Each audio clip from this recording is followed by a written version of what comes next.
كبرت وأنا بحلم يجي يوم يدق عليا ياخدني في حضنه ويقول لي أنا آسف يا بنت. أهلا بيكم يا حبايب قلبي في برنامج من القلب للقلب. أنا نور، والنهاردة معانا صوت بنت بتحكي عن وجع قديم، وجع بدأ وهي عندها 3 سنين ولسه مخلصتش.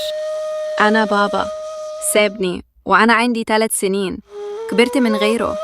شافني تاني وأنا عندي 9 سنين، جابلي هدايا حلوة وفرحني، بس طلع بيضحك عليا علشان آخد عليه ويخليني أعيش معاه. أنا ما كنتش عايزة أسيب ماما، بس كنت بحبه جدا، بفضله عن أي حد.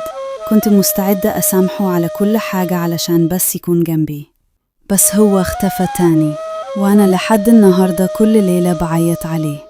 نفسي يجي يحضني يقول لي أنا آسف، نفسي أرجع أحس إني بنته، مش غلطة سابها تمشي. أنا كل يوم قبل ما أنام بيقف استنى بابا يفتح الباب. كل ما أسمع صوت مفاتيح أو خطوات في الشارع قلبي يدق قوي، يمكن يكون راجع لي.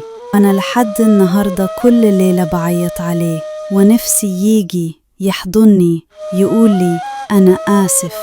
يا أمي، اللي بيتساب من أهله صغير بيكبر بقلب نقصه ضلع، بس رغم وجعك لسه بتحبيه، وده مش ضعف، ده دليل إنك لسه إنسانة ولسه قلبك فيه حياة.